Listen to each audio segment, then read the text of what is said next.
Hey everybody, I'm Mark from Personal Combat Defense Systems, and I wanted to bring you a short video today on minimizing reaction time in the case of an assault.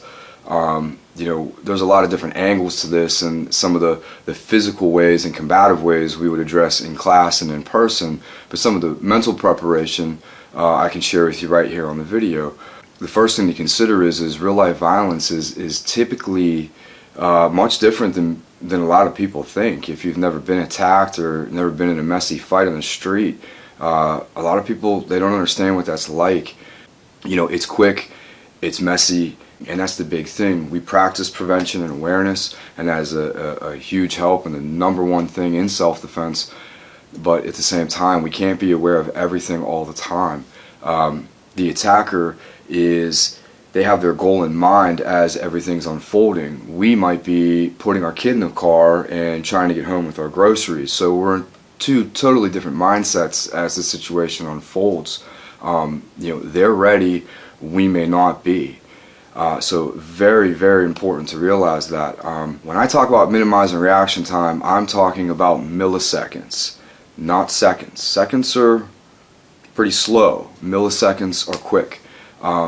I talk about the Toller drill a lot. A lot of gun people are aware of that, and that's where someone might go 20 feet from somebody else, and they're going to try to attack the person with a knife, and they have to draw their gun and fake shoot in time, and most of the time they're not successful. And what this drill has shown people is that the average person can travel 20 feet in 1.5 seconds. That's pretty quick, and that's not enough time for most people to draw a weapon.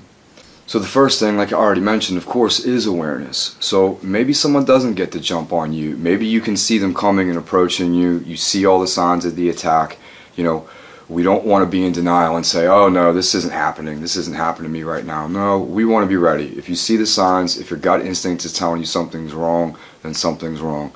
We don't want to walk around in denial or just hope that that's not happening. We want to get ready and do what we hopefully trained to do. So that's the number one thing. Another thing we can do is we can make some decisions now before things happen. Now, I'm not really big on, if someone attacks me like this, I'm going to do this, this, and this. That's not how it works, and that's way too much thinking. That's a reaction versus an action, and that isn't fast enough. So we do want to train to the point where things become natural, but again, that's a physical thing and something we're going to work out in class. But some of the ethical issues you might have, you think about them now. Certain boundaries that you'd want to set. Especially we work on this a lot with women's self-defense. You set these boundaries and you don't let the person cross them. This is going to help a lot. So if you make a decision now that no one grabs you and moves you from point A to point B, when someone grabs you and starts to try to move you from point A to point B, it takes no thought. Is this okay? Who is this person? Where am I going? No, it doesn't matter. It doesn't matter if it's a complete stranger who smells like he's living on the streets and trying to take you who knows where, or it's a family member that you should be able to trust, but statistically speaking, you can't always trust people even when they're close to you. So you make these decisions now, you set boundaries, you set rules for yourself, and you stick to them. Another thing you can do is understand fear and courage, and understand the body's response. A lot of people think that courage is this lack of fear. It's not. Courage is being able to walk through your fear, and there's thousands of quotes about that are super inspirational. But it's also good to understand the body's response when you go into fight or flight mode. Cortisol and adrenaline flood your body. Your blood is going to rush to your limbs are going to feel heavy, your heart rate is going to rise, all these things are going to happen. I've experienced this, and it made me feel like, man, I feel like I can't, what am I going to be able to do? My body's shutting down on me. But I have to trust nature and understand that these things are happening for a reason, that the adrenaline and the cortisol are actually helpful. The blood's rushing to my limbs because it's going to make my limbs faster. It's going to make me stronger to react in these situations. So not letting those uncomfortable physical feelings get to you and knowing that those are coming. I've learned through the years from a lot of therapists, I suppose, that anger is a secondary emotion. It cannot exist on its own. You can be just happy, you can be just sad, but you can't be just angry. And most of the time, it's actually a cover-up for hurt and fear. You know, to live a healthy-minded lifestyle, typically anger doesn't serve much of a purpose in our life. I mean, sometimes that anger can help motivate us to, you know, find another job if we're, you know, not with a good employer, or leave our partner if they're not a good partner, if they're abusive, if they're not good for us. We can use that anger to motivate us. But, you know, thinking back to what a lot of people refer to as the lizard brain, you know, now is the time to use anger. You know, think about, you know, I would think about my daughter, I think about my family, getting home to them, and the fact that this person is trying to take me away from them, and essentially them away from me. And I'm going to let that piss me off, and I'm going to use that anger and I'm going to channel it into them. Another thing in martial arts, and Japanese and traditional martial arts, there's one of the 4 Zen states, and it is called Mushin, or no mind. And basically what that means is that, you know, if I have a baseball and my buddy over there is a athlete, a baseball player, and I say think fast and I throw the ball at him, he's probably going to catch it because that he's done it so many times. He does it without thinking. Where I'm a martial artist, but I was never a ball player. I have butterfingers. I can't catch like anything, and you know, so I don't have that Mushin.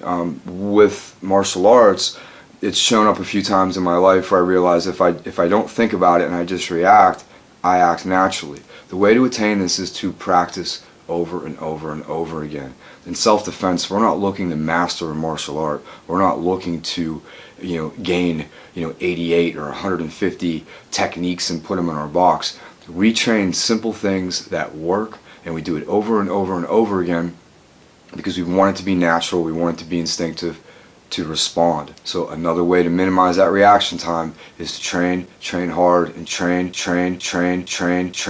Another thing we can do is pre-accept injury.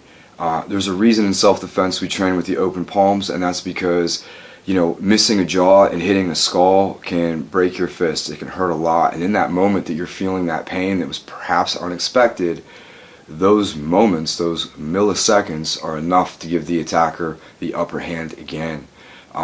You know, we're in a violent confrontation. We are going to get hurt. We need to be ready for that. Hey, if you walk away unscathed, great, more power to you, but the reality is you're probably going to get a little bit hurt.